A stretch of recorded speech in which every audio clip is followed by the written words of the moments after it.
ಎಲ್ಲರಿಗೂ ನಮಸ್ಕಾರ. ನಾನು ಡಾಕ್ಟರ್ ಡಿ.ಎಲ್. ಪವಾರ್, ಸಹಾಯಕ ಪ್ರಾಧ್ಯಾಪಕರು, ರಾಜ್ಯಶಾಸ್ತ್ರ ವಿಭಾಗ. ಇವತ್ತಿನ ಕ್ಲಾಸ್ನಲ್ಲಿ ಪೊಲೀಸ್ ಕಾನ್ಸ್ಟೇಬಲ್, ಸಿವಿಲ್ ಪೊಲೀಸ್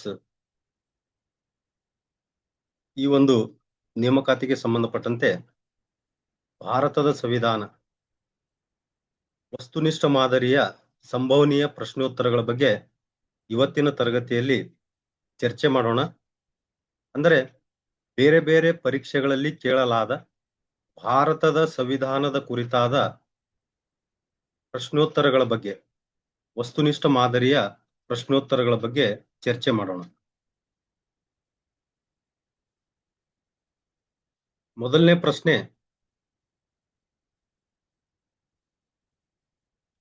ಸಾರ್ವಜನಿಕ ವೆಚ್ಚಕ್ಕಾಗಿ ಹಣದ ಮತ ಚಲಾಯಿಸುವ ಅಧಿಕಾರವು ಭಾರತದಲ್ಲಿ ಯಾರಲ್ಲಿ ನಿಹಿತವಾಗಿದೆ?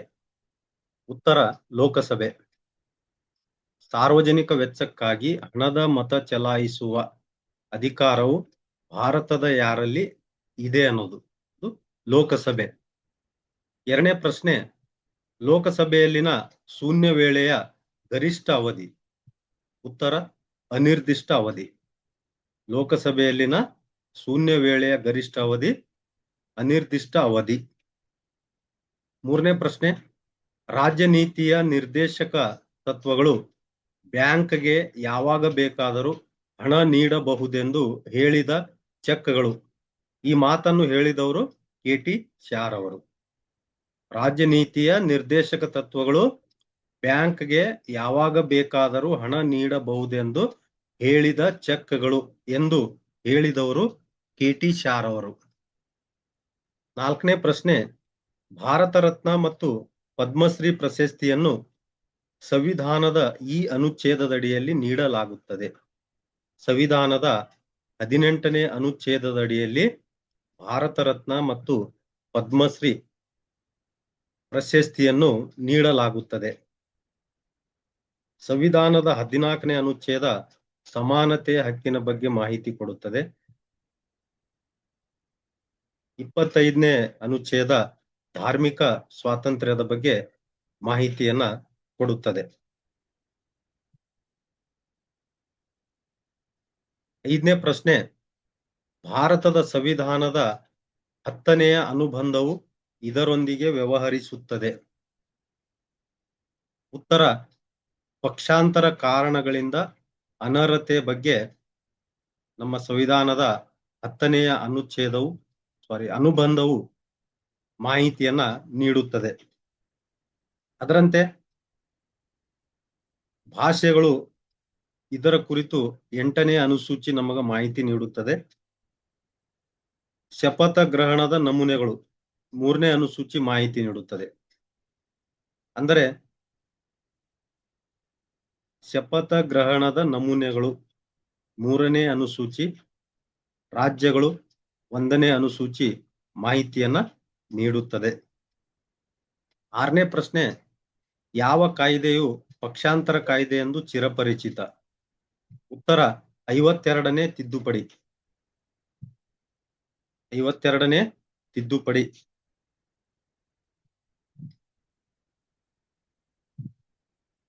ಇನ್ನ ಈ 52ನೇ ತಿದ್ದುಪಡಿಯನ್ನ 1985ರಲ್ಲಿ ಮಾಡಲಾಯಿತು. 62ನೇ ತಿದ್ದುಪಡಿಯನ್ನ 1989ರಲ್ಲಿ ಮಾಡಲಾಯಿತು.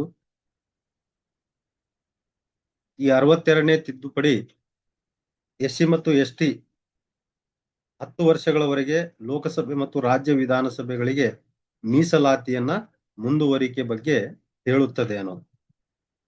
ಪರಿಶಿಷ್ಟ ಜಾತಿ ಮತ್ತು ಪರಿಶಿಷ್ಟ ವರ್ಗಗಳವರಿಗೆ 10 ವರ್ಷಗಳವರೆಗೆ ಲೋಕಸಭೆ ಮತ್ತು ರಾಜ್ಯ ವಿಧಾನಸಭೆಗಳಲ್ಲಿ ಮೀಸಲಾತಿಯನ್ನ ಮುಂದುವರಿಸುವುದರ ಕುರಿತು ಮಾಹಿತಿ ನೀಡುತ್ತದೆ.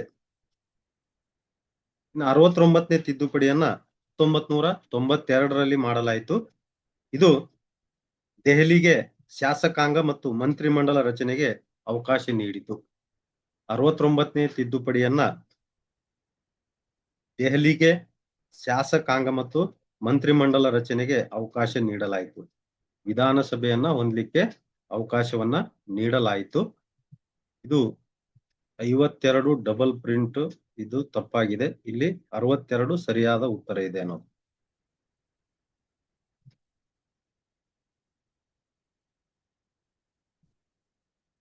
ಇನ್ನ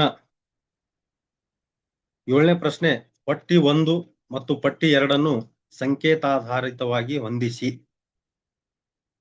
3ನೇ ಪರಿಶಿಷ್ಟ ಪ್ರಮಾಣ ಪತ್ರಗಳು ಮತ್ತು ದೃಢೀಕರಣದ ರೂಪಗಳ ಬಗ್ಗೆ ಮಾಹಿತಿಯನ್ನ ನೀಡುತ್ತದೆ. 8ನೇ ಪರಿಶಿಷ್ಟ ಗಣತಂತ್ರ ಭಾರತದ ಅಧಿಕೃತ ಭಾಷೆಗಳ ಬಗ್ಗೆ ಮಾಹಿತಿಯನ್ನ ನೀಡುತ್ತದೆ. 4ನೇ ಪರಿಶಿಷ್ಟ ಮೇಲ್ಮನೆಯಲ್ಲಿ ಸ್ಥಾನಗಳ ಹಂಚಿಕೆ ಬಗ್ಗೆ ಮಾಹಿತಿಯನ್ನ ನೀಡುತ್ತದೆ. 10ನೇ ಪರಿಶಿಷ್ಟ ಪಕ್ಷಾಂತರ ಆಧಾರದ ಮೇಲೆ ಅನರ್ಹತೆ ಬಗ್ಗೆ ಮಾಹಿತಿಯನ್ನ ನೀಡುತ್ತದೆ. 3ನೇ ಪರಿಶಿಷ್ಟ ಪ್ರಮಾಣಗಳು ಮತ್ತು ದೃಢೀಕರಣದ ರೂಪಗಳು. 8ನೇ ಪರಿಶಿಷ್ಟ ಗಣತಂತ್ರ ಭಾರತದ ಅಧಿಕೃತ ಭಾಷೆಗಳು. 4ನೇ ಪರಿಶಿಷ್ಟ ಮೇಲ್ಮನೆಯಲ್ಲಿ ಸ್ಥಾನಗಳ ಹಂಚಿಕೆ. 10ನೇ ಪರಿಶಿಷ್ಟ ಪಕ್ಷಾಂತರ ಆಧಾರದ ಮೇಲೆ ಅನರ್ಹತೆ. 8ನೇ ಪ್ರಶ್ನೆ, ಸರ್ಕಾರಿ ಅಧಿಕಾರಿಗೆ ತನ್ನ ಕಾರ್ಯವನ್ನು ಮಾಡುವಂತೆ ಸೂಚಿಸಿ ನ್ಯಾಯಾಲಯ ಹೊರಡಿಸುವ ರಿಟ್ ಯಾವುದು ಅಂತೇಳಿ. ಉತ್ತರ ಮ್ಯಾಂಡಮಸ್. ಮ್ಯಾಂಡಮಸ್ ಸರಿಯಾದ ಉತ್ತರವಾಗಿದೆ. ಸರ್ಕಾರಿ ಅಧಿಕಾರಿಗೆ ತನ್ನ ಕಾರ್ಯವನ್ನು ಮಾಡುವಂತೆ ಸೂಚಿಸಿ ನ್ಯಾಯಾಲಯ ಹೊರಡಿಸುವ ರಿಟ್ ಮ್ಯಾಂಡಮಸ್. ಇದನ್ನು ನಾವು ಮ್ಯಾಂಡಮಸ್ ಎಂದು ಕರೆಯುತ್ತೇವೆ. ಇನ್ನ ಸರ್ಸಿಯೋರರಿ ಎಂದರೆ ಉತ್ಪ್ರೇಕ್ಷಣಾ ಲೇಖ. ಕೆಳಗಿನ ನ್ಯಾಯಾಲಯಗಳಿಗೆ ಮೇಲಿನ ನ್ಯಾಯಾಲಯಗಳು ಆದೇಶ ನೀಡುವುದನ್ನು ನಾವು ಸರ್ಸಿಯೋರರಿ ಅಂತ ಕರಿತೀವಿ. ಉತ್ಪ್ರೇಕ್ಷಣಾ ಲೇಖ. ಕೆಳಗಿನ ನ್ಯಾಯಾಲಯಗಳಿಗೆ ಮೇಲಿನ ನ್ಯಾಯಾಲಯಗಳು ಆದೇಶ ನೀಡುವುದು. ಇನ್ನು 2ನೇದು ಪ್ರೊಹಿಬಿಷನ್ ಎಂದರೆ ಪ್ರತಿಬಂಧಕಾಜ್ಞೆ ಎಂದರ್ಥ. ಪ್ರೊಹಿಬಿಷನ್ ಎಂದರೆ ಪ್ರತಿಬಂಧಕಾಜ್ಞೆ ಎಂದರ್ಥ. ಅಧೀನ ನ್ಯಾಯಾಲಯ ತನ್ನ ಅಧಿಕಾರ ವ್ಯಾಪ್ತಿ ಮೀರಿ ನಡೆಯುವಂತಿಲ್ಲ ಅಂತ ಹೇಳಿ ಇದನ್ನು ನಾವು ಪ್ರೊಹಿಬಿಷನ್ ಅಂತ ಕರಿತೀವಿ. ಪ್ರೊಹಿಬಿಷನ್ ಎಂದರೆ ಪ್ರತಿಬಂಧಕಾಜ್ಞೆ. ಅಧೀನ ನ್ಯಾಯಾಲಯ ತನ್ನ ಅಧಿಕಾರ ವ್ಯಾಪ್ತಿ ಮೀರಿ ನಡೆಯುವಂತಿಲ್ಲ. ಇನ್ನು ಕೋವಾರಂಟೋ. ಕೋವಾರಂಟೋ ಎಂದರೆ ನಿನ್ನ ಅಧಿಕಾರ ಎಲ್ಲಿ ಎಂದರ್ಥ. ಅಧಿಕಾರ ಪ್ರಚ್ಛೆ. 9ನೇ ಪ್ರಶ್ನೆ, ಭಾರತ ಸಂವಿಧಾನದ ಈ ಕೆಳಗಿನ ಯಾವ ತಿದ್ದುಪಡಿಯಂತೆ ದೆಹಲಿಗೆ ರಾಷ್ಟ್ರೀಯ ಸ್ಥಾನಮಾನವನ್ನು ನೀಡಲಾಯಿತು? ಉತ್ತರ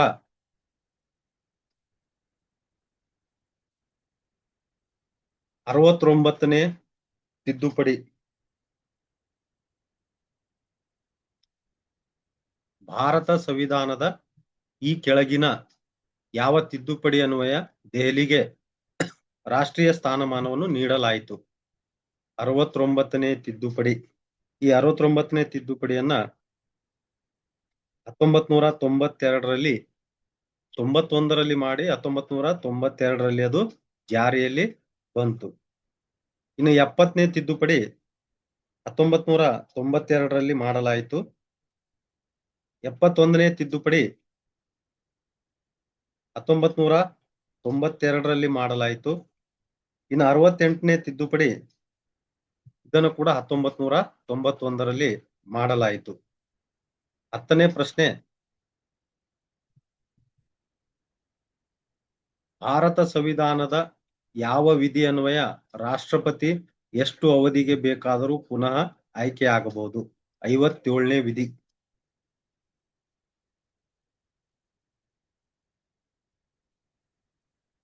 ಐವತ್ತೇಳನೇ ವಿಧಿಯ ಪ್ರಕಾರ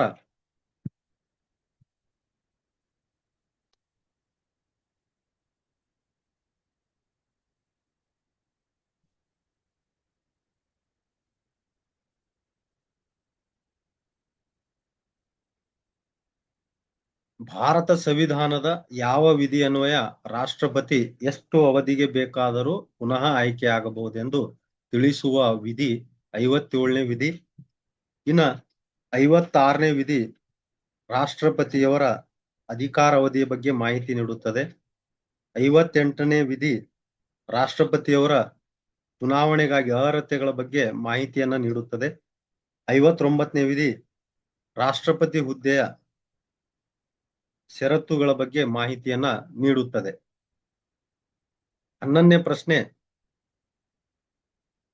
ನ್ಯಾಯಾಲಯದ ಪ್ರಕಾರ ಅತಿ ಮುಖ್ಯವೆನಿಸಿರುವ ನಮ್ಮ ಸಂವಿಧಾನಾತ್ಮಕ ಹಕ್ಕುಗಳು, ಮೂಲಭೂತ ಹಕ್ಕುಗಳು. ನ್ಯಾಯಾಲಯದ ಪ್ರಕಾರ ಅತಿ ಮುಖ್ಯವೆನಿಸಿರುವ ನಮ್ಮ ಸಂವಿಧಾನಾತ್ಮಕ ಹಕ್ಕುಗಳು, ಮೂಲಭೂತ ಹಕ್ಕುಗಳು. 12ನೇ ಪ್ರಶ್ನೆ, ಭಾರತದ ಸಂಸತ್ತಿನ ಮೇಲ್ಮನೆ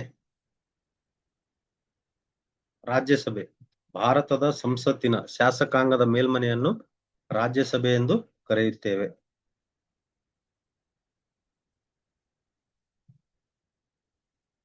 13ನೇ ಪ್ರಶ್ನೆ, ಭಾರತದ ಅಧ್ಯಕ್ಷರ ಅಧಿಕಾರದ ಅವಧಿ 5 ವರ್ಷಗಳು.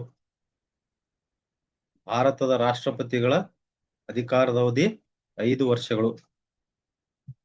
14ನೇ ಪ್ರಶ್ನೆ, ಭಾರತದ ಸುಪ್ರೀಂ ಕೋರ್ಟ್ನ ನ್ಯಾಯಾಧೀಶರನ್ನು ನೇಮಕ ಮಾಡುವ ಅಧಿಕಾರ ಭಾರತದ ಅಧ್ಯಕ್ಷರು. ಭಾರತದ ರಾಷ್ಟ್ರಪತಿಗಳು ಭಾರತದ ಸುಪ್ರೀಂ ಕೋರ್ಟಿನ ನ್ಯಾಯಾಧೀಶರನ್ನು ನೇಮಕ ಮಾಡುವ ಅಧಿಕಾರವನ್ನು ಹೊಂದಿದ್ದಾರೆ. 15ನೇ ಪ್ರಶ್ನೆ, ಅಧ್ಯಕ್ಷರ ಚುನಾವಣೆಯ ವಿಧಿಯನ್ನು ತಿದ್ದುಪಡಿ ಮಾಡುವುದು.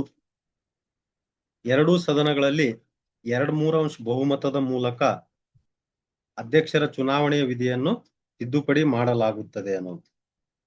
ಅಂದರೆ ಲೋಕಸಭೆ ಮತ್ತು ರಾಜ್ಯಸಭೆಗಳಲ್ಲಿ 66% ಅಂದರೆ 2/3 ಸದಸ್ಯರು ಬಹುಮತದಿಂದ ರಾಷ್ಟ್ರಪತಿಗಳ ಚುನಾವಣೆಯ ವಿಧಿಯನ್ನು ತಿದ್ದುಪಡಿ ಮಾಡಬಹುದು. 16ನೇದು, ಲೋಕಸಭೆಯಲ್ಲಿ ಒಟ್ಟು ಸ್ಥಾನಗಳ ಸಂಖ್ಯೆ. ಉತ್ತರ 552. ಪ್ರಸ್ತುತ ಲೋಕಸಭೆಯ ಒಟ್ಟು ಸದಸ್ಯರ ಸಂಖ್ಯೆ 552. ಆದರೆ ಪ್ರಸ್ತುತ ಲೋಕಸಭೆಯ ಸದಸ್ಯರ ಸಂಖ್ಯೆ 543. ಪ್ರಸ್ತುತ ಲೋಕಸಭೆಯ ಸದಸ್ಯರ ಸಂಖ್ಯೆ 543. 17ನೇ ಪ್ರಶ್ನೆ, ರಾಜ್ಯಸಭೆಯಲ್ಲಿ ಒಟ್ಟು ಸ್ಥಾನಗಳ ಸಂಖ್ಯೆ 250. ರಾಜ್ಯಸಭೆಯಲ್ಲಿ ಒಟ್ಟು ಸ್ಥಾನಗಳ ಸಂಖ್ಯೆ 250. ಪ್ರಸ್ತುತ ರಾಜ್ಯಸಭೆಯ ಸದಸ್ಯರ ಸಂಖ್ಯೆ 245. 224 ಕರ್ನಾಟಕ ವಿಧಾನಸಭೆಯ ಸದಸ್ಯರ ಸಂಖ್ಯೆ. 75 ವಿಧಾನ ಪರಿಷತ್ತಿನ ಕರ್ನಾಟಕದ ವಿಧಾನ ಪರಿಷತ್ತಿನ ಸದಸ್ಯರ ಸಂಖ್ಯೆಯಾಗಿದೆ. 18ನೇ ಪ್ರಶ್ನೆ, ಭಾರತದ ಸಂವಿಧಾನದ ಈ ಪಟ್ಟಿಯಲ್ಲಿ ಶಿಕ್ಷಣವನ್ನು ನಮೂದಿಸಿದೆ. ಜಂಟಿ ಪಟ್ಟಿ ಅಥವಾ ಸಮವರ್ತಿ ಪಟ್ಟಿ ಎಂದು ಕರೆಯುತ್ತೇವೆ. ಈ ಸಮವರ್ತಿ ಪಟ್ಟಿಯಲ್ಲಿ ಪ್ರಸ್ತುತ 52 ವಿಷಯಗಳಿವೆ. ಇನ್ನ ಕೇಂದ್ರ ಪಟ್ಟಿ ಅಥವಾ ಒಕ್ಕೂಟ ಪಟ್ಟಿಯಲ್ಲಿ 100 ವಿಷಯಗಳು, ರಾಜ್ಯ ಪಟ್ಟಿಯಲ್ಲಿ 66 ವಿಷಯಗಳಿವೆ. ಭಾರತ ಸಂವಿಧಾನದ ಈ ಪಟ್ಟಿಯಲ್ಲಿ ಶಿಕ್ಷಣವನ್ನು ನಮೂದಿಸಿದೆ. ಸಮವರ್ತಿ ಪಟ್ಟಿ ಅಥವಾ ಜಂಟಿ ಪಟ್ಟಿ ಶಿಕ್ಷಣ ವಿಷಯವನ್ನ ನಮೂದಿಸಲಾಗಿದೆ. ಈ ಸಮವರ್ತಿ ಪಟ್ಟಿಯಲ್ಲಿ ಪ್ರಸ್ತುತ 52 ವಿಷಯಗಳು ಬರುತ್ತವೆ. 19ನೇ ಪ್ರಶ್ನೆ, ಈ ಕೆಳಕಂಡ ಮಸೂದೆಗಳಲ್ಲಿ ಯಾವುದನ್ನು ಹೊಸದಾಗಿ ಪರಿಶೀಲನೆಗೆ ವಾಪಸ್ಸು ಕಳುಹಿಸದೆ ರಾಷ್ಟ್ರಪತಿಯವರು ತಾವೇ ಅನುಮತಿ ನೀಡಬೇಕಾಗುತ್ತದೆ? ಹಣಕಾಸು ಮಸೂದೆಗಳು. ಈ ಕೆಳಕಂಡ ಮಸೂದೆಗಳಲ್ಲಿ ಯಾವುದನ್ನು ಹೊಸದಾಗಿ ಪರಿಶೀಲನೆಗೆ ವಾಪಸ್ಸು ಕಳುಹಿಸದೆ ರಾಷ್ಟ್ರಪತಿಯವರು ತಾವೇ ಅನುಮತಿ ನೀಡಬೇಕಾಗುತ್ತದೆ? ಉತ್ತರ ಹಣಕಾಸು ಮಸೂದೆಗಳು. ಅಂದರೆ ರಾಷ್ಟ್ರಪತಿಯವರು ಹಣಕಾಸು ಮಸೂದೆಗಳು ತಮ್ಮ ಒಪ್ಪಿಗೆಗಾಗಿ ಬಂದಾಗ ಮೊದಲನೇ ಸಲನೇ ತಮ್ಮ ಒಪ್ಪಿಗೆಯನ್ನ ಅಂಕಿತವನ್ನ ಹಾಕಬೇಕಾಗುತ್ತದೆ. ಆದರೆ ಸಾಮಾನ್ಯ ವಿಷಯಕ್ಕೆ ಸಂಬಂಧಪಟ್ಟ ಮಸೂದೆಗಳನ್ನ ಅವರು ಮರುಪರಿಶೀಲನೆಗಾಗಿ ಸಂಸತ್ತಿಗೆ ಕಳುಹಿಸಬಹುದು. ಸಂಸತ್ತು 2ನೇ ಸಲ ಪರಿಶೀಲನೆ ಮಾಡಿ, ಲೋಕಸಭೆ ರಾಜ್ಯಸಭೆಗಳು ಪರಿಶೀಲನೆ ಮಾಡಿ ಸಾಮಾನ್ಯ ವಿಷಯಕ್ಕೆ ಸಂಬಂಧಿಸಿದ ಮಸೂದೆಗಳನ್ನ 2ನೇ ಸಲ ರಾಷ್ಟ್ರಪತಿಗಳ ಹತ್ತಿರ ಕಳುಹಿಸಿದಾಗ ಅವರು ಅದಕ್ಕೆ ತಮ್ಮ ಒಪ್ಪಿಗೆಯನ್ನ ಅಂಕಿತವನ್ನ ಹಾಕಬೇಕಾಗುತ್ತದೆ. ಆದರೆ ಹಣಕಾಸು ಮಸೂದೆಗಳಿಗೆ ರಾಷ್ಟ್ರಪತಿಯವರು ಮರುಪರಿಶೀಲನೆಗೆ ಕಳುಹಿಸಲು ಬರುವುದಿಲ್ಲ. ಅಂದರೆ ಮೊದಲನೇ ಸಲನೇ ಅವರು ತಮ್ಮ ಒಪ್ಪಿಗೆಯನ್ನ ಸೂಚಿಸಬೇಕಾಗುತ್ತದೆ. ಇನ್ನ 20ನೇ ಪ್ರಶ್ನೆ, ಸ್ವತಂತ್ರ ಭಾರತದ ಮುಖ್ಯಮಂತ್ರಿಯಾದ ಮೊದಲ ಮಹಿಳೆಯ ಹೆಸರನ್ನು ಗುರುತಿಸಿ. ಸುಚೇತಾ ಕೃಪಲಾನಿ. ಸುಚೇತಾ ಕೃಪಲಾನಿಯವರು ಸ್ವತಂತ್ರ ಭಾರತದ ಮುಖ್ಯಮಂತ್ರಿಯಾದ ಮೊದಲ ಮಹಿಳೆಯಾಗಿದ್ದಾರೆ. ಮುಂದಿನ ಪ್ರಶ್ನೆ,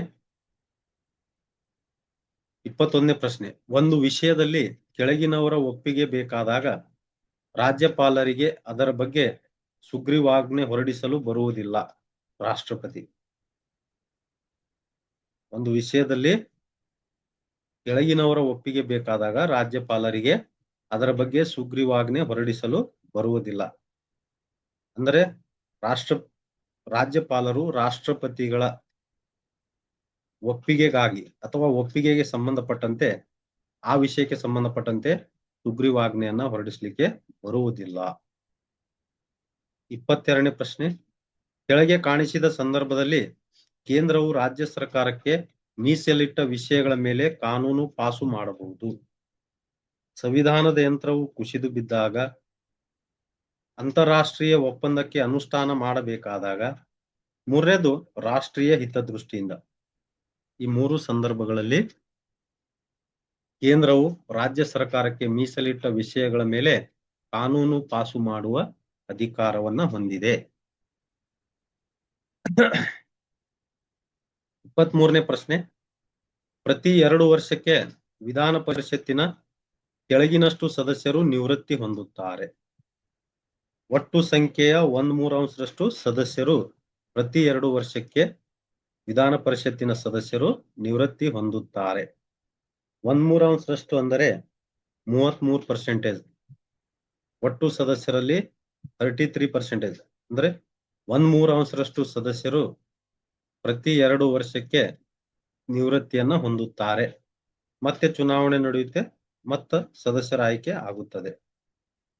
20ನೇ ಪ್ರಶ್ನೆ, ಇದು 24ನೇ ಪ್ರಶ್ನೆ, ಸಾರಿ. ಮಸೂದೆಯು ಸಂವಿಧಾನಾತ್ಮಕವೋ ಅಥವಾ ಇಲ್ಲವೋ ಎಂದು ಸಂಶಯ ಬಂದಾಗ ರಾಷ್ಟ್ರಪತಿಯು ಕೆಳಗಿನ ಕ್ರಮ ಕೈಗೊಳ್ಳಬಹುದು. ಸರ್ವೋಚ್ಚ ನ್ಯಾಯಾಲಯಕ್ಕೆ ಅಭಿಪ್ರಾಯಕ್ಕೋಸ್ಕರ ಮಸೂದೆಯನ್ನು ಕಳುಹಿಸಬಹುದು. 24ನೇ ಪ್ರಶ್ನೆ, ಮಸೂದೆಯು ಸಂವಿಧಾನಾತ್ಮಕವಾಗಿದೆಯೋ ಅಥವಾ ಇಲ್ಲವೋ, ಅಂದ್ರೆ ಕಾನೂನಾತ್ಮಕವಾಗಿದೆಯೋ ಅಥವಾ ಇಲ್ಲವೋ ಅಂತೇಳಿ ಸಂಶಯ ಬಂದಾಗ ರಾಷ್ಟ್ರಪತಿಯವರು ಯಾವ ಕ್ರಮವನ್ನು ಕೈಗೊಳ್ಳಬಹುದೆಂದರೆ ಸರ್ವೋಚ್ಚ ನ್ಯಾಯಾಲಯಕ್ಕೆ ಅಭಿಪ್ರಾಯಕ್ಕೋಸ್ಕರ ಮಸೂದೆಯನ್ನ ಕಳುಹಿಸಬಹುದು. 25ನೇ ಪ್ರಶ್ನೆ, ರಾಜ್ಯಗಳ ಮೇಲೆ ರಾಷ್ಟ್ರಪತಿ ಆಡಳಿತ ಹೇರುವ ಅಧಿಕಾರವನ್ನು ಕೇಂದ್ರ ಸರ್ಕಾರಕ್ಕೆ ಕೊಡುವ ಭಾರತದ ಸಂವಿಧಾನದ ವಿಧಿ 356ನೇ ವಿಧಿ. ರಾಜ್ಯಗಳ ಮೇಲೆ ರಾಷ್ಟ್ರಪತಿ ಆಡಳಿತ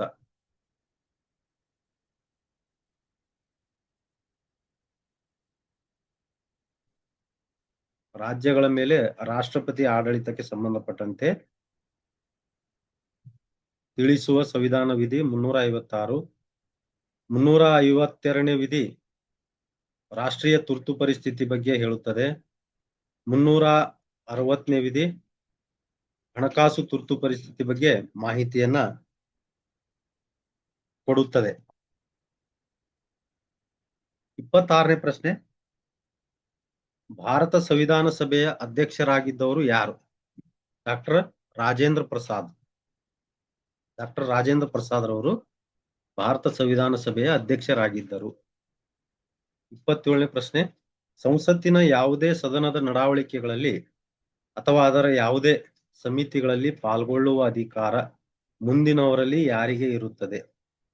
ಭಾರತದ ಅಟಾರ್ನಿ ಜನರಲ್ ಅವರಿಗೆ. ಭಾರತದ ಅಟಾರ್ನಿ ಜನರಲ್ ಅವರು ಸಂಸತ್ತಿನ ಯಾವುದೇ ಸದನಗಳಲ್ಲಿ ಅಥವಾ ಸಮಿತಿಗಳಲ್ಲಿ ಪಾಲ್ಗೊಳ್ಳುವ ಅಧಿಕಾರ ಇದೇನೋ.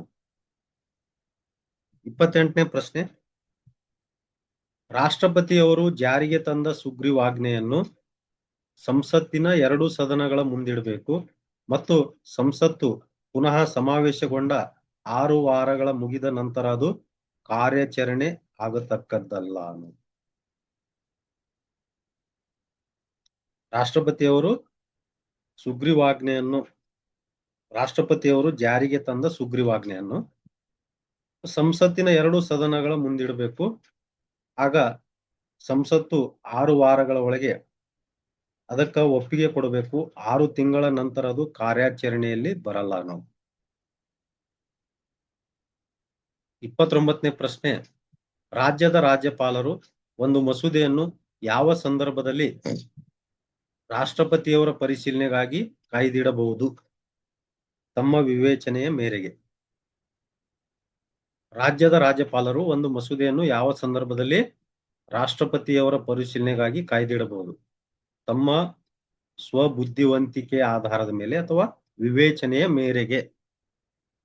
30ನೇ ಪ್ರಶ್ನೆ, ಸಂಬಂಧಿಸಿದ ಅಧಿಕಾರಿಯು ಸರ್ವೋಚ್ಚ ನ್ಯಾಯಾಲಯವು ಹೊರಡಿಸಿದ ಒಂದು ಆದೇಶಕ್ಕೆ ಯಾವ ಪೂರ್ವ ಷರತ್ತಿಲ್ಲದೆ ಬದ್ಧನಾಗಿರ್ಬೇಕಂತ. ಉತ್ತರ, ಸಂಬಂಧಿಸಿದ ಅಧಿಕಾರಿಯು ಸರ್ವೋಚ್ಚ ನ್ಯಾಯಾಲಯವು ಹೊರಡಿಸಿದ ಒಂದು ಆದೇಶಕ್ಕೆ ಅಂದ್ರೆ ಕಡ್ಡಾಯವಾಗಿ ಸರ್ವೋಚ್ಚ ನ್ಯಾಯಾಲಯದ ಆದೇಶವನ್ನ ಪಾಲಿಸಬೇಕು. ಉತ್ತರ, ಯಾವ ಪೂರ್ವ ಷರತ್ತಿಲ್ಲದೆ ಬದ್ಧನಾಗಿರ್ಬೇಕು. 31ನೇ ಪ್ರಶ್ನೆ, ಕೆಳಗೆ ಕೊಟ್ಟಿರುವ ಸಂಕೇತಗಳನ್ನು ಬಳಸಿ ಕೆಳಗಿನವುಗಳನ್ನು ಹೊಂದಿಸಿ ಬರೆಯಿರಿ. ಪಟ್ಟಿ 1, ಪಟ್ಟಿ 2. ರಾಜೇಂದ್ರ ಪ್ರಸಾದ್ ಇವರು ಸಂವಿಧಾನ ರಚನಾ ಸಭೆಯ ಅಧ್ಯಕ್ಷರು. ಡಾಕ್ಟರ್ BR ಅಂಬೇಡ್ಕರ್ ಸಂವಿಧಾನ ರಚನಾ ಕರಡು ಸಮಿತಿಯ ಅಧ್ಯಕ್ಷರು. ವಲ್ಲಭಭಾಯಿ ಪಟೇಲ್ ಮೂಲಭೂತ ಹಕ್ಕುಗಳ ಸಮಿತಿ ಅಧ್ಯಕ್ಷರು. ಜವಾಹರ್ಲಾಲ್ ನೆಹರು ಸಂವಿಧಾನ ರಚನಾ ಸಭೆಯ ನಾಯಕರಾಗಿ ಕಾರ್ಯವನ್ನ ನಿರ್ವಹಿಸಿದ್ದಾರೆ. 32ನೇ ಪ್ರಶ್ನೆ, ಈ ಕೆಳಗಿನ ಯಾವ ಪ್ರಕರಣದಲ್ಲಿ ಭಾರತದ ಸರ್ವೋಚ್ಚ ನ್ಯಾಯಾಲಯವು ಬಾವಿ ತಳ್ಳಿ ಹಾಕುವ ಸಿದ್ಧಾಂತವನ್ನು ವಿಧಿಸಿತು? ಈ ಮುಂದೆ ಬರುವಂತ ಕೆಲವು ಪ್ರಶ್ನೆಗಳು FDA ಪರೀಕ್ಷೆ 2008ರಲ್ಲಿ ಕೇಳಲಾದಂತಹ ಭಾರತದ ಸಂವಿಧಾನಕ್ಕೆ ಸಂಬಂಧಪಟ್ಟಂತಹ ಪ್ರಶ್ನೆಗಳು. ಈ ಕೆಳಗಿನ ಯಾವ ಪ್ರಕರಣದಲ್ಲಿ ಭಾರತದ ಸರ್ವೋಚ್ಚ ನ್ಯಾಯಾಲಯವು ಬಾವಿ ತಳ್ಳಿ ಹಾಕುವ ಸಿದ್ಧಾಂತವನ್ನು ವಿಧಿಸಿತು? ಉತ್ತರ, ಗೋಲಕ್ನಾಥ್ ವರ್ಸಸ್ ಪಂಜಾಬ್ ರಾಜ್ಯ 1967. ಇನ್ನು ಒಂದನೇದು ಶಂಕರಿ ಪ್ರಸಾದ್ ವರ್ಸಸ್ ಭಾರತದ ಒಕ್ಕೂಟ 1951. ಎರಡನೇದು ಕೇಶವಾನಂದ ಭಾರತಿ ವರ್ಸಸ್ ಕೇರಳ ರಾಜ್ಯ, ಇದು 1973. ನಾಲ್ಕನೇದು ಮಿನರ್ವಾ ಮಿಲ್ ಪ್ರಕರಣ 1980. ಈ ಕೆಳಗಿನ ಯಾವ ಪ್ರಕರಣದಲ್ಲಿ ಭಾರತದ ಸರ್ವೋಚ್ಚ ನ್ಯಾಯಾಲಯವು ಬಾವಿ ತಳ್ಳಿ ಹಾಕುವ ಸಿದ್ಧಾಂತವನ್ನು ವಿಧಿಸಿತು? ಉತ್ತರ, ಗೋಲಕ್ನಾಥ್ ವರ್ಸಸ್ ಪಂಜಾಬ್ ರಾಜ್ಯ 1967.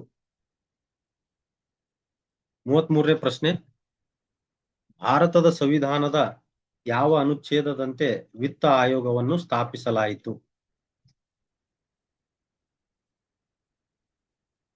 280ನೇ ಅನುಚ್ಛೇದದ ಪ್ರಕಾರ ವಿತ್ತ ಆಯೋಗವನ್ನು ಸ್ಥಾಪನೆ ಮಾಡಲಾಯಿತು.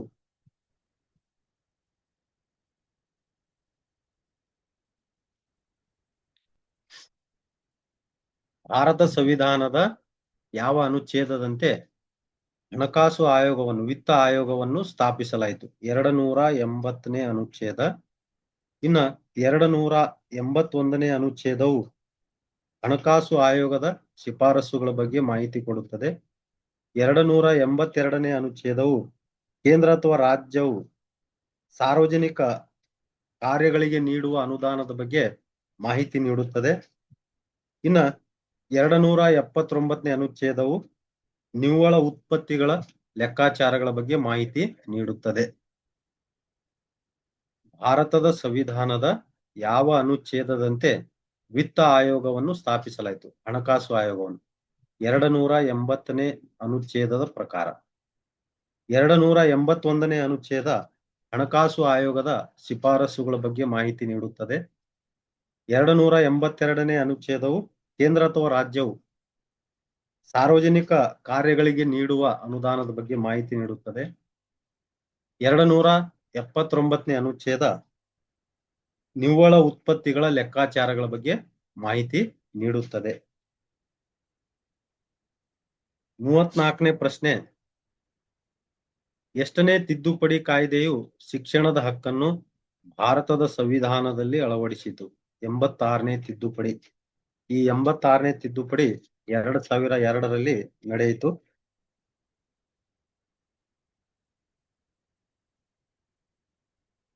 ಎಷ್ಟನೇ ತಿದ್ದುಪಡಿ ಕಾಯ್ದೆಯು ಶಿಕ್ಷಣದ ಹಕ್ಕನ್ನು ಭಾರತದ ಸಂವಿಧಾನದಲ್ಲಿ ಅಳವಡಿಸಿತು?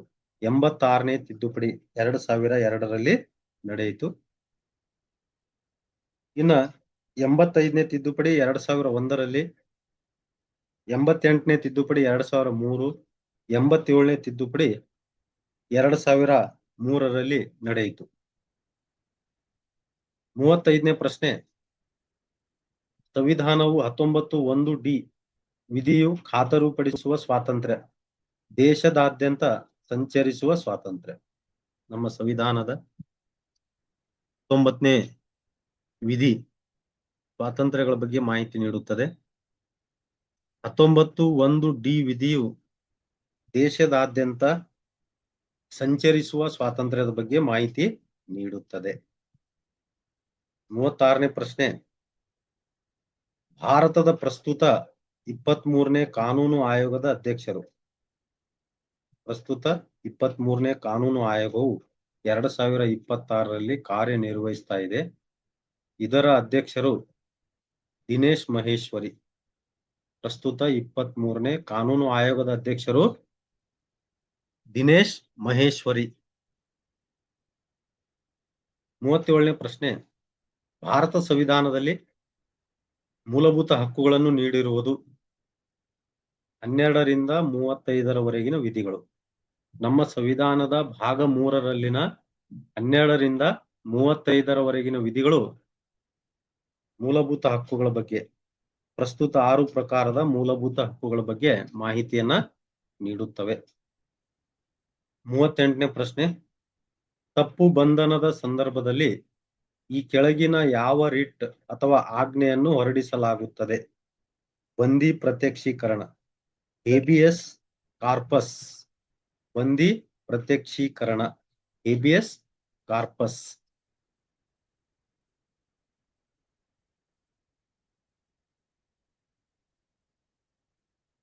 39ನೇ ಪ್ರಶ್ನೆ, ಕೆಳಗಿನ ಯಾವ ವಿಧದ ಮೂಲಭೂತ ಹಕ್ಕು ಅಸ್ಪೃಶ್ಯತೆ ನಿವಾರಣೆಯನ್ನು ಒಳಗೊಂಡಿದೆ?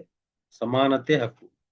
ಈ ಸಮಾನತೆ ಹಕ್ಕಿನಲ್ಲಿ ಬರುವ 17ನೇ ವಿಧಿ ಅಸ್ಪೃಶ್ಯತಾ ಆಚರಣೆ ಒಂದು ಅಪರಾಧವೆಂದು ಹೇಳುತ್ತದೆ.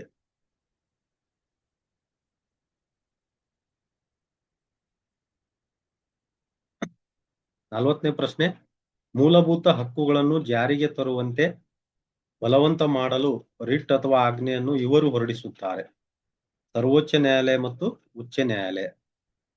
ಮೂಲಭೂತ ಹಕ್ಕುಗಳನ್ನು ಜಾರಿಗೆ ತರುವಂತೆ ಬಲವಂತ ಮಾಡಲು ರಿಟ್ ಅಥವಾ ಆಜ್ಞೆಯನ್ನು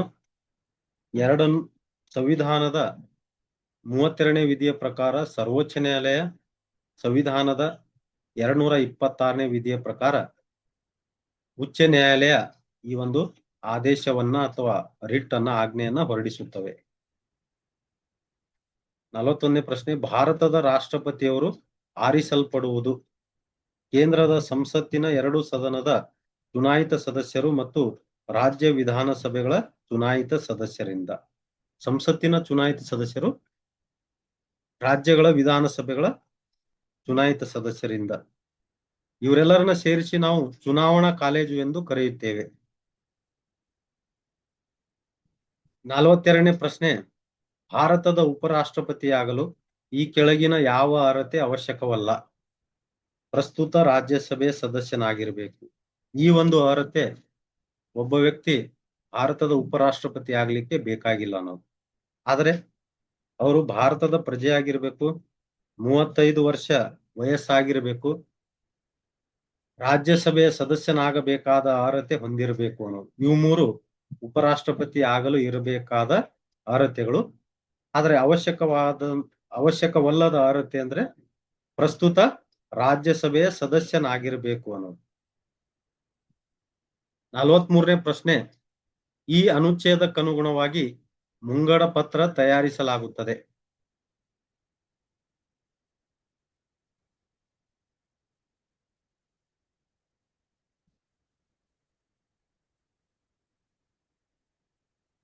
2009 FDA ಪರೀಕ್ಷೆಯಲ್ಲಿ ಕೇಳಲಾದಂತಹ ಪ್ರಶ್ನೆಗಳು.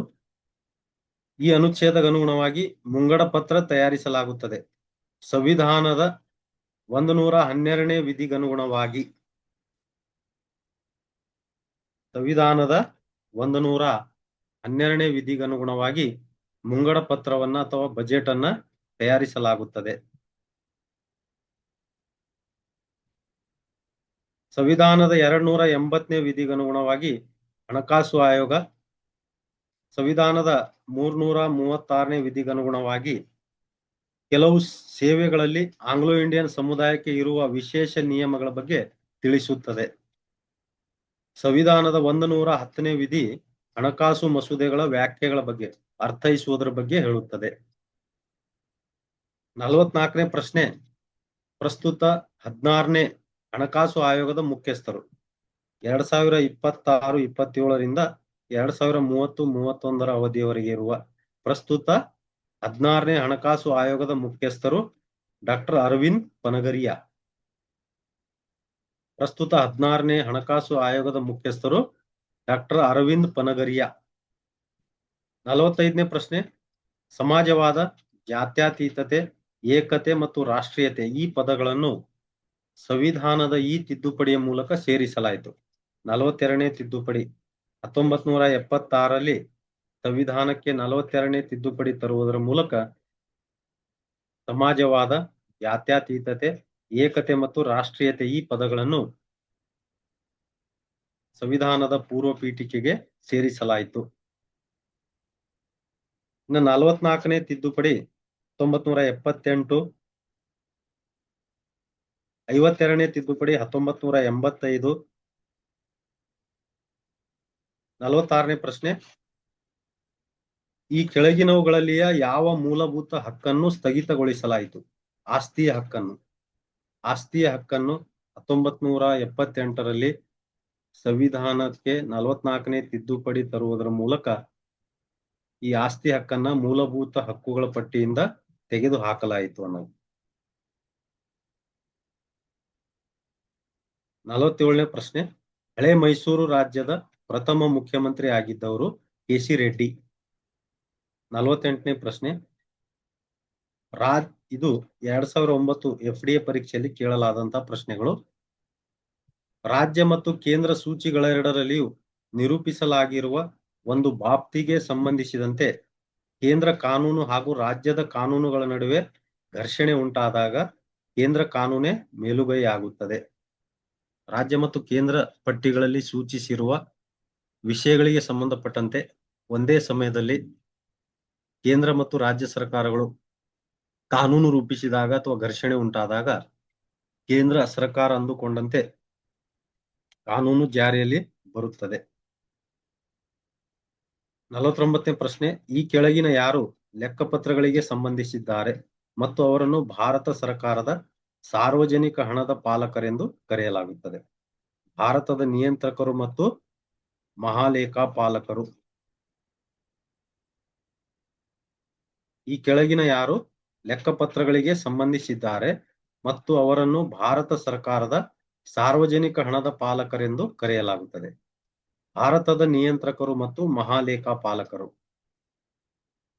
50ನೇ ಪ್ರಶ್ನೆ, ಭಾರತೀಯ ಸಂವಿಧಾನದಲ್ಲಿರುವ ಕೆಳಕಂಡ ಯಾವ ಅನುಚ್ಛೇದವು ಸಂಬಂಧಪಟ್ಟ ವಿಷಯ ವಸ್ತುವಿನ ಮಿತಿಗೊಳಪಡುವ ಅಂತಾರಾಷ್ಟ್ರೀಯ ಕೌಲುಗಳು, ಒಪ್ಪಂದಗಳು ಮತ್ತು ಒಡಂಬಡಿಕೆಗಳನ್ನು ಮಾಡಲು ಸಂಸತ್ತಿಗೆ ಅಧಿಕಾರವಿರುವುದನ್ನು ಪ್ರತಿಬಿಂಬಿಸುತ್ತದೆ? ಅನುಚ್ಛೇದ 253. ಇನ್ನ 51C ಅನುಚ್ಛೇದವು ಅಂತಾರಾಷ್ಟ್ರೀಯ ಕಾನೂನು ಮತ್ತು ಒಪ್ಪಂದದ ಬಾಧ್ಯತೆಗಳಿಗೆ ಗೌರವ ನೀಡುವುದರ ಬಗ್ಗೆ ಮಾಹಿತಿ ನೀಡುತ್ತದೆ. 51C ಅಂತಾರಾಷ್ಟ್ರೀಯ ಕಾನೂನು ಮತ್ತು ಒಪ್ಪಂದದ ಬಾಧ್ಯತೆಗಳಿಗೆ ಗೌರವ ನೀಡುವುದರ ಬಗ್ಗೆ. 372 1ನೇ ವಿಧಿ ಸಂವಿಧಾನದ ಜಾರಿಯ ಮೊದಲು ಅಸ್ತಿತ್ವದಲ್ಲಿರುವ ಕಾನೂನುಗಳನ್ನು ಶಾಸಕಾಂಗವು ಬದಲಾಯಿಸುವ, ರದ್ದುಗೊಳಿಸುವ ಅಥವಾ ತಿದ್ದುಪಡಿ ಮಾಡಬಹುದು. 372 2ನೇ ವಿಧಿ, 2ನೇ ಉಪವಿಧಿ ರಾಷ್ಟ್ರಪತಿಗಳಿಗೆ ಸಂವಿಧಾನ ಪೂರ್ವ ಕಾನೂನುಗಳನ್ನು ಮಾರ್ಪಡಿಸಲು ಅಥವಾ ಅಳವಡಿಸಿಕೊಳ್ಳಲು ಅಧಿಕಾರ ನೀಡುತ್ತದೆ. 372 ಎರಡನೇ ಉಪವಿಧಿ. ಈ ಕೆಳಗಿನ ಯಾವುದು ಕೇಂದ್ರ ಸೂಚಿಯ ವ್ಯಾಪ್ತಿಯೊಳಗೆ ಬರುವುದಿಲ್ಲ? ಸಾರ್ವಜನಿಕ ಆರೋಗ್ಯ. ಅಂದರೆ ಸಾರ್ವಜನಿಕ ಆರೋಗ್ಯವು ರಾಜ್ಯ ಪಟ್ಟಿಯಲ್ಲಿ ಬರುವಂತಹ ವಿಷಯ. ಅಂಚೆ ಸೇವೆ, ರಕ್ಷಣೆ, ಲೆಕ್ಕ ಪರಿಶೋಧನೆ ಮತ್ತು ಲೆಕ್ಕಪತ್ರಗಳು ಇವು ಮೂರು ಕೇಂದ್ರ ಪಟ್ಟಿಯಲ್ಲಿ ಬರುವಂತಹ ವಿಷಯಗಳು. ಸಾರ್ವಜನಿಕ ಆರೋಗ್ಯವು ಈ ವಿಷಯ ರಾಜ್ಯ ಪಟ್ಟಿಯಲ್ಲಿ ಬರುವಂತಹ ವಿಷಯವಾಗಿದೆ. 52ನೇ ಪ್ರಶ್ನೆ, ಈ ಕೆಳಕಂಡ ಯಾವ ಸಂದರ್ಭದಲ್ಲಿ ರಾಷ್ಟ್ರಪತಿಯಾಗಲಿ ಅಥವಾ ಇತರೆ ಯಾವುದೇ ಪ್ರಾಧಿಕಾರವಾಗಲಿ ಕೇಂದ್ರ ಲೋಕಸೇವಾ ಆಯೋಗದೊಂದಿಗೆ ಸಮಾಲೋಚಿಸುವುದು ಕಡ್ಡಾಯವಾಗಿರುವುದಿಲ್ಲ? ಸಂವಿಧಾನದ 335ನೇ ಅನುಚ್ಛೇದದ ವ್ಯಾಪ್ತಿಯಲ್ಲಿ ಬರುವಂತಹ ವಿಷಯಗಳ ಸಂದರ್ಭ. 53ನೇ ಪ್ರಶ್ನೆ, ಭಾರತೀಯ ಸಂವಿಧಾನದ ಬೇಸಿಕ್ ಸ್ಟ್ರಕ್ಚರ್ ಡಾಕ್ಟ್ರೈನ್ ಮೂಲ ರಚನೆಯ ಸಿದ್ಧಾಂತ ಅನ್ನು ಮೊದಲವಾಗಿ ನಿರೂಪಿಸಲಾದ ಸಂದರ್ಭದ. ಕೇಶವಾನಂದ ಭಾರತಿ ವರ್ಸಸ್ ಕೇರಳ ರಾಜ್ಯ 1973. ಎ.ಕೆ. ಗೋಪಾಲನ್ ವರ್ಸಸ್ ಮದ್ರಾಸ್ ರಾಜ್ಯ 1950. ಶಂಕರಿ ಪ್ರಸಾದ್ ವರ್ಸಸ್ ಭಾರತ ಸರ್ಕಾರ 1951. ಗೋಲಕ್ನಾಥ್ ವರ್ಸಸ್ ಪಂಜಾಬ್ ರಾಜ್ಯ 1967. 54ನೇ ಪ್ರಶ್ನೆ, ಸಂವಿಧಾನದ ಈ ಕೆಳಗಿನ ಯಾವ ಅನುಚ್ಛೇದವು 14 ವರ್ಷಕ್ಕಿಂತ ಕೆಳವಯಸ್ಸಿನ ಮಕ್ಕಳನ್ನು ಕಾರ್ಖಾನೆ, ಗಣಿ ಅಥವಾ ಇತರೆ ಅಪಾಯಕಾರಿ ಉದ್ಯೋಗಗಳಲ್ಲಿ ನೇಮಕ ಮಾಡಿಕೊಳ್ಳುವುದನ್ನು ನಿಷೇಧಿಸುತ್ತದೆ? ಅನುಚ್ಛೇದ 24.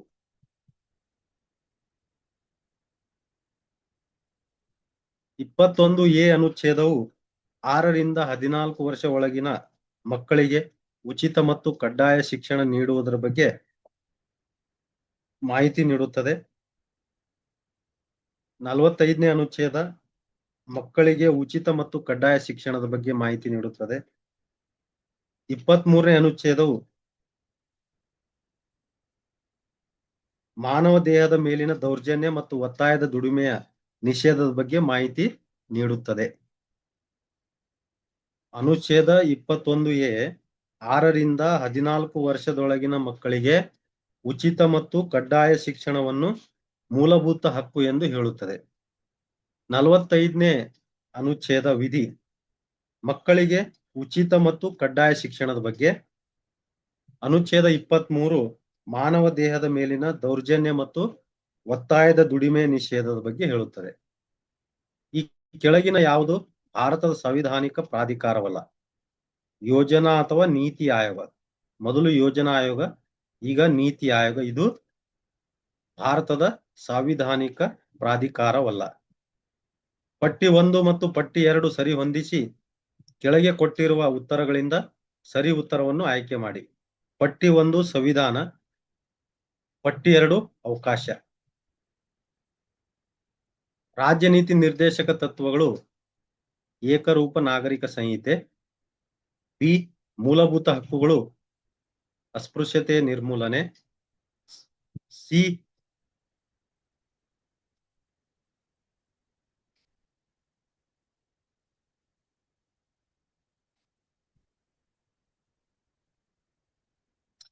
ಮೂಲಭೂತ ಕರ್ತವ್ಯಗಳು. ರಾಷ್ಟ್ರ ಧ್ವಜಕ್ಕೆ ಗೌರವ. 5ನೇ ಅನುಸೂಚಿ ಅನುಸೂಚಿತ ಪ್ರದೇಶಗಳು. 57ನೇ ಪ್ರಶ್ನೆ, ಭಾರತದ ಸಂವಿಧಾನದ ಯಾವ ವಿಧಿಯು ತಿದ್ದುಪಡಿಗೆ ಸಂಬಂಧಿಸಿದಂತೆ ಉಪಬಂಧಗಳೊಂದಿಗೆ ವ್ಯವಹರಿಸುತ್ತದೆ? ಉತ್ತರ 368ನೇ ವಿಧಿ. FD 2015ರಲ್ಲಿ ಕೇಳಲಾದ ಭಾರತ ಸಂವಿಧಾನದ ಪ್ರಶ್ನೋತ್ತರಗಳು. 368ನೇ ವಿಧಿ ಭಾರತ ಸಂವಿಧಾನ ತಿದ್ದುಪಡಿ ವಿಧಾನದ ಬಗ್ಗೆ ಮಾಹಿತಿ ಕೊಡುತ್ತದೆ.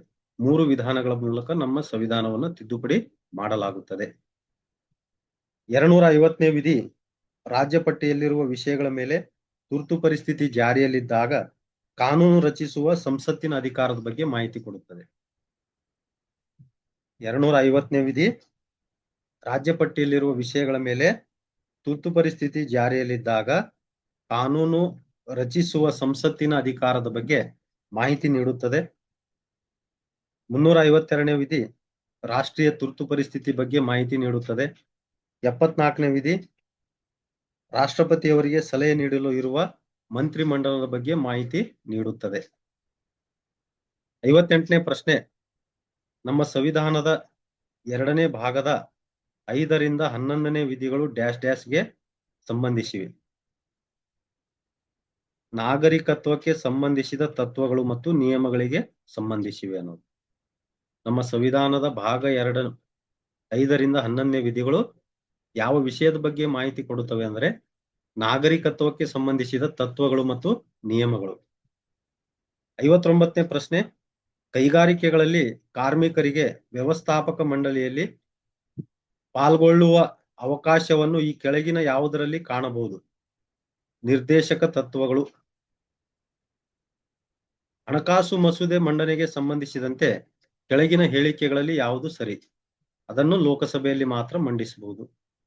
ಹಣಕಾಸು ಮಸೂದೆಯನ್ನು ಕೇಂದ್ರದಲ್ಲಿ ಲೋಕಸಭೆಯಲ್ಲಿ ಮಂಡಿಸಬಹುದು, ರಾಜ್ಯಗಳಲ್ಲಿ ವಿಧಾನಸಭೆಯಲ್ಲಿ ಮೊದಲು ಮಂಡಿಸಲಾಗುತ್ತದೆ. 61ನೇ ಪ್ರಶ್ನೆ ಭಾರತದ ಅಧ್ಯಕ್ಷರ ಚುನಾವಣಾ ಪ್ರಕ್ರಿಯೆಯಲ್ಲಿ ಯಾರು ಭಾಗವಹಿಸುತ್ತಾರೆ? ರಾಜ್ಯಸಭೆ, ಲೋಕಸಭೆ ಮತ್ತು ವಿಧಾನಸಭೆಯ ಸದಸ್ಯರು. ಭಾರತದ ಅಧ್ಯಕ್ಷರ ಚುನಾವಣಾ ಪ್ರಕ್ರಿಯೆಯಲ್ಲಿ ಯಾರು ಭಾಗವಹಿಸುತ್ತಾರೆ? ರಾಜ್ಯಸಭೆ, ಲೋಕಸಭೆ ಮತ್ತು ವಿಧಾನಸಭೆ ಚುನಾಯಿತ ಸದಸ್ಯರು. ಇವರೆಲ್ಲರನ್ನು ಸೇರಿ ಚುನಾವಣಾ ಕಾಲೇಜು, ಚುನಾಯಿತ ಸಮುದಾಯ ಎಂದು ಕರೆಯುತ್ತೇವೆ. 62ನೇ ಪ್ರಶ್ನೆ 1992ರ 73ನೇ ಸಂವಿಧಾನ ತಿದ್ದುಪಡಿಯು ಕೆಳಗಿನ ಯಾವುದಕ್ಕೆ ಮಹತ್ವ ನೀಡುತ್ತದೆ? ಗ್ರಾಮೀಣ ಪ್ರದೇಶಗಳಲ್ಲಿ ಪರಿಣಾಮಕಾರಿ ಕಾರ್ಯನಿರ್ವಹಣೆಯನ್ನು ಸಂಸಿದ್ಧತೆಗೊಳಿಸುವ ಸಲುವಾಗಿ ಪಂಚಾಯತ್ ವ್ಯವಸ್ಥೆಯನ್ನು ಪುನರ್ಘಟಿಸುವುದು. 63ನೇ ಪ್ರಶ್ನೆ ಭಾರತದ ಸಂವಿಧಾನದಲ್ಲಿ ನಮೂದಿಸಲ್ಪಟ್ಟ ಸಮಾನತೆ ಹಕ್ಕು ಕೆಳಗಿನ ಯಾವುದಕ್ಕೆ ಸಂಬಂಧಿಸಿದೆ? ಧರ್ಮ, ಜನಾಂಗ, ಜಾತಿ, ಲಿಂಗ, ಜನ್ಮಸ್ಥಳ ಇತ್ಯಾದಿಗಳ ಆಧಾರದ ಮೇಲೆ ತಾರತಮ್ಯ ಮಾಡದೇ ಇರುವುದು, ಭೇದ ಭಾವ ಮಾಡದೇ ಇರುವುದು. 64ನೇ ಪ್ರಶ್ನೆ ಕೊನೆಯ ಪ್ರಶ್ನೆ ಕೇಂದ್ರದಲ್ಲಿ ಅಟಾರ್ನಿ ಜನರಲ್ ಇರುವಂತೆ ರಾಜ್ಯದಲ್ಲಿ ಯಾರಿರುತ್ತಾರೆ? Advocate general. ಕೇಂದ್ರದಲ್ಲಿ ಅಟಾರ್ನಿ ಜನರಲ್ ಇರುವಂತೆ ರಾಜ್ಯದಲ್ಲಿ ಯಾರಿರುತ್ತಾರೆ? Advocate general. ಇಲ್ಲಿಗೆ ಈ ನನ್ನ ತರಗತಿ ಮುಕ್ತಾಯವಾಯಿತು. ಭಾರತ ಸಂವಿಧಾನ ಪೊಲೀಸ್ ಕಾನ್ಸ್ಟೇಬಲ್ ನೇಮಕಾತಿ ಪರೀಕ್ಷೆ 1998ರಿಂದ 2020ರವರೆಗೆ ಭಾರತದ ಸಂವಿಧಾನಕ್ಕೆ ಸಂಬಂಧಿಸಿದ ಕೇಳಲಾದ ಪ್ರಶ್ನೆಗಳು ಮುಂದಿನ ವಿಡಿಯೋದಲ್ಲಿ ನಿರೀಕ್ಷಿಸಿ. ಅಂದ್ರೆ PC ಪೊಲೀಸ್ ಕಾನ್ಸ್ಟೇಬಲ್ಸ್ ನೇಮಕಾತಿಗೆ ಸಂಬಂಧಪಟ್ಟಂತಹ ಪ್ರಶ್ನೆಗಳನ್ನ ಮಾತ್ರ ಮುಂದಿನ ವಿಡಿಯೋದಲ್ಲಿ ಬರಲಿದೆ. ಇಲ್ಲಿವರೆಗೆ ಈ ನನ್ನ ತರಗತಿಯಲ್ಲಿ ಚರ್ಚೆ ಮಾಡಲಾದಂತಹ ವಿಷಯಗಳು ನಿಮಗೆ ಇಷ್ಟವಾದಲ್ಲಿ ಲೈಕ್ ಮಾಡಿ, ಶೇರ್ ಮಾಡಿ, ಕಾಮೆಂಟ್ ಮಾಡಿ. ಜೊತೆಗೆ ಮುಂದಿನ ಅಪ್ಡೇಟ್ಗಾಗಿ ಈ ನನ್ನ ಚಾನೆಲ್ ಅನ್ನ ಸಬ್ಸ್ಕ್ರೈಬ್ ಆಗಬೇಕೆಂದು. ಇಲ್ಲಿಯವರೆಗೆ ಯೂಟ್ಯೂಬ್ ಚಾನೆಲ್ನ ತರಗತಿಯ ವೀಕ್ಷಣೆ ಮಾಡಿದಂತಹ ನನ್ನ ಎಲ್ಲ ವಿದ್ಯಾರ್ಥಿ ಸ್ನೇಹಿತರಿಗೆ ಧನ್ಯವಾದಗಳು. ಇದೇ ರೀತಿ ಈ ನನ್ನ ವಿಡಿಯೋ ತರಗತಿ ಇಷ್ಟವಾದರೆ ನನ್ನ ಚಾನಲನ್ನು ಲೈಕ್ ಮಾಡಿ, ಕಾಮೆಂಟ್ ಮಾಡಿ, ಸಬ್ಸ್ಕ್ರೈಬ್ ಆಗಲು ಬೆಲ್ ಐಕನನ್ನು ಒತ್ತಬೇಕು.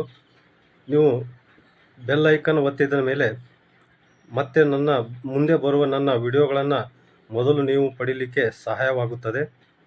ಅದೇ ರೀತಿ ವಿಡಿಯೋ ಇಷ್ಟ ಆದರೆ ನಿಮ್ಮ ಗೆಳೆಯರಿಗೆ ಶೇರ್ ಮಾಡಿರಿ ಅಂತೇಳಿ ಕೇಳಿಕೊಳ್ಳುತ್ತಾ ಎಲ್ಲರಿಗೂ ನಮಸ್ಕಾರ.